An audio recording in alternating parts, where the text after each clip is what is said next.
Hi, and welcome to Best in Tesla. So we are seeing a lot of movement in the autonomous vehicle space all over the world, and I see some people being a little disappointed about Tesla starting with the Model Y in Austin as their robotaxis and not the Cybercab. But I personally think this is a brilliant move in many ways. It just seems like people are not really talking about any of them, maybe because they just don't get it. But Tesla is about to start a whole new chapter in their earnings report, and no one will be able to compete. So let me show you why, and let's dive right in.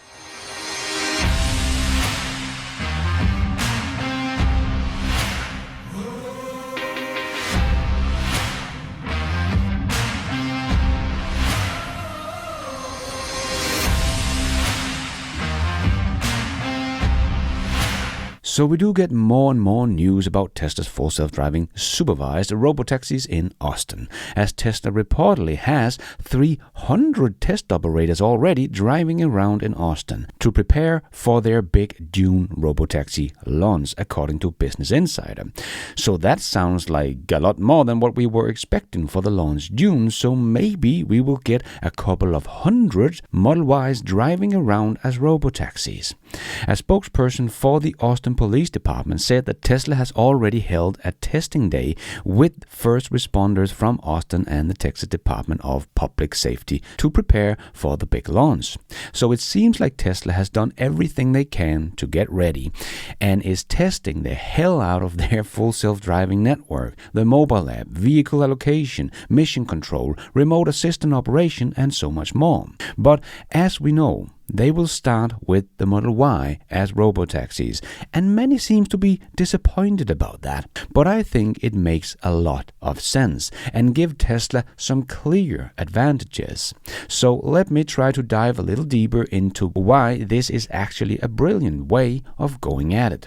So Tesla will roll out slowly, starting with maybe a couple of dozen, or as we have just seen, maybe a couple of hundred Model Ys as robotaxis in Austin. And if everything goes well, they can just put in some more Model Ys and scale up insanely quickly. No one will be able to build robotaxis this fast. Remember, Waymo only has like a couple of hundred robotaxis in Austin, so if Tesla deploys their 300 Model Ys they are apparently testing right now, Tesla would actually have a bigger fleet than Waymo in Austin from day one. Really shows us just how slow Waymo is moving, and the scale that Tesla can do thanks to Tesla using the Model Y can be extremely quick, because Tesla sells over 600,000 cars in North America each year. So taking like 10,000 of those and putting them on the street in Austin is not going to matter much on Tesla's sales. But it will matter a lot for Tesla's robotaxi business and will demolish Waymo and even disrupt Uber. But it will not be the Cybercab just yet. Maybe 10-20 Cybercab just to test them out and show them off to the world, but using the Model Y is a great move in a couple of ways. Firstly, the Cybercab is a completely new vehicle from the ground up. And not only that, the whole production method is also completely new and something Tesla has invented from the ground up. So Tesla will probably see some problems scaling up production as they will iron out some of all the issues that come along. So that could delay the rollout of the robotaxi fleet, but not a problem when Tesla has other cars that they have been building for years and already have at scale. But secondly, it is also the greatest advertisement for Tesla's Model Y that we will ever see. People will see these robotaxis driving around in Austin, and they will all be Model Ys, a car that you can buy for less than $45,000.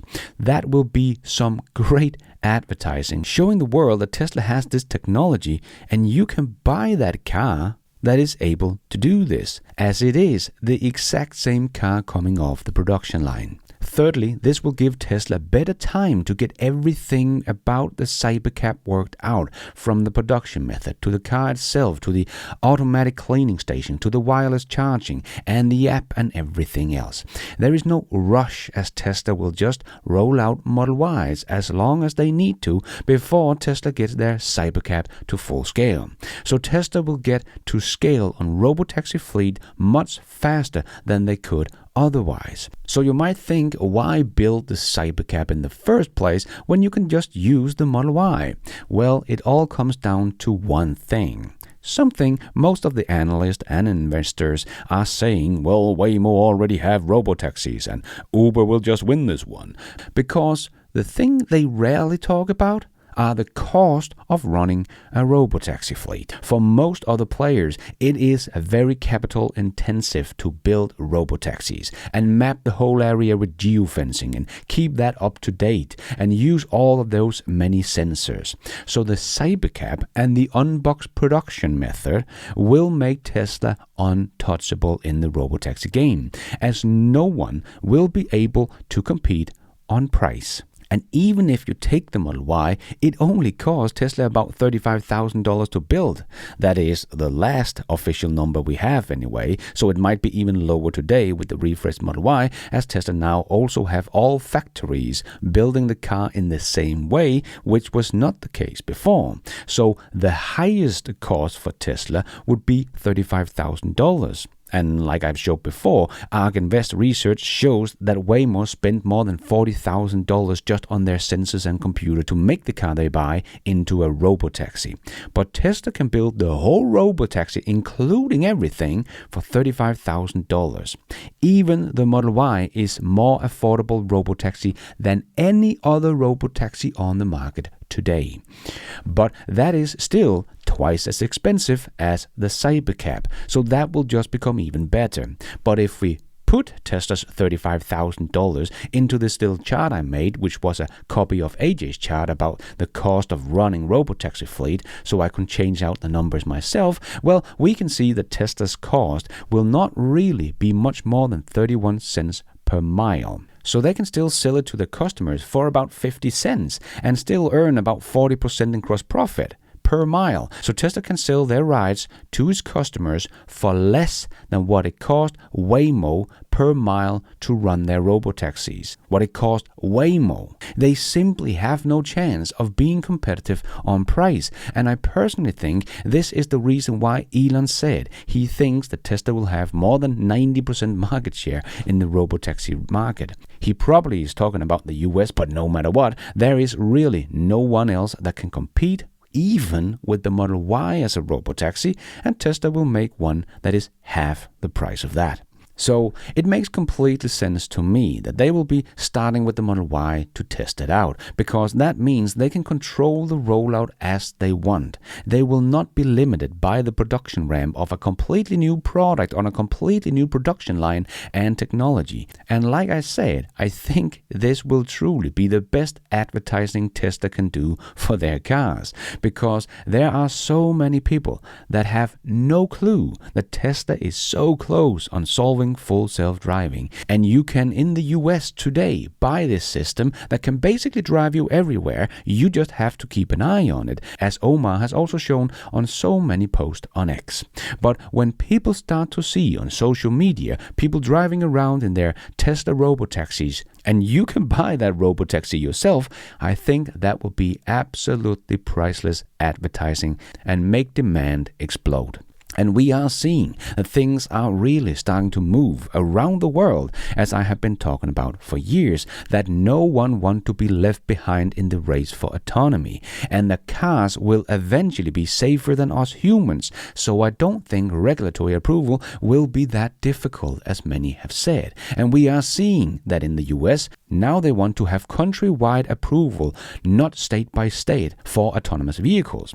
And we are seeing the EU Commission even out saying that Europe has to make full self-driving a top priority to save the European auto industry, so they don't fall behind the US and China. And even in my country of Denmark, where we don't even produce cars, we see an unexpected progress in adopting full self-driving technology with a vote scheduled for the 20th of May 2025 to potentially allow full self-driving systems, countering earlier fears that Denmark would lag behind in the EU, and if voted for, it will take effect by July this year.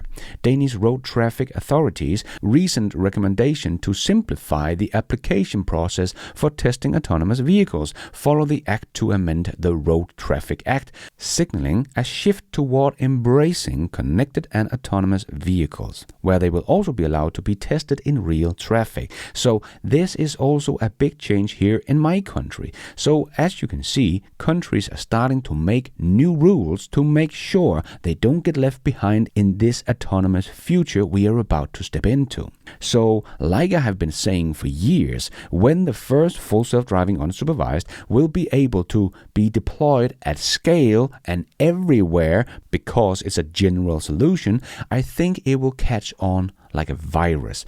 If one country allows it, many will follow suit very soon to not be left behind. And as regulators are very data-driven, I don't see how one can approve it and then the others won't. Especially, as we have talked about before, not only will this save lives in countries that approves it, but it could potentially also boost the economy of that country, as now people that don't really want to own a car but need it for transportation can now just subscribe to transport as a service. And according to studies from Rethink and Tony Seba, that will free up close to $6,000 for car owners a year compared to buying a whole new car.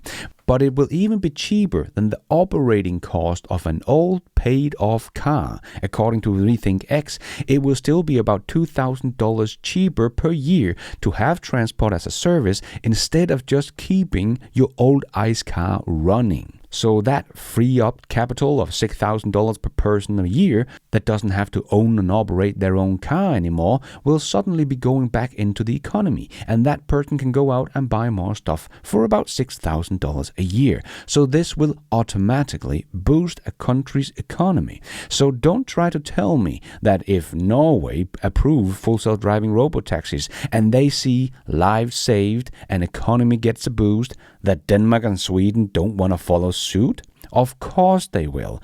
Every European country will. And because Tesla is using the Model Y as a robotaxi, they can just start rolling out robotaxi fleets in Europe as well, because Tesla is already building the Model Y on the continent at scale. So pretty easy to just start putting a couple of thousand in the capital of the country that approve unsupervised full self-driving first. Again, they don't have to wait for the Cybercab production. As soon as robotaxi is approved in any country, Tesla is ready to move and can in one day put out more robotaxis on the street than Waymo has done in 7 years. Let me just repeat that one more time so people get how big a difference this is compared to someone like Waymo. Tesla can put as many robotaxis on the street in one day as Waymo has done in 7 years, because they start with the Model Y that is already at scale. And 1,000 in a day, that is about the equivalent of what Waymo has available, is still less than 1/3 of Tesla's global Model Y production per day. So they can still sell a lot of cars. So because Tesla is already making robotaxis at scale, they have just been waiting for the software to be ready and getting the regulatory approval. No one else is able to do this. So yeah, I think Elon might be right when he says that Tesla will have more than 90% of the market share, because no one else will be able to compete on scale and cost, so they will have to give up, as it will become a money-losing business for basically everyone else. But will unlock a whole new chapter for Tesla's earnings report. And thank you for watching. And until next time, take care out there and be nice.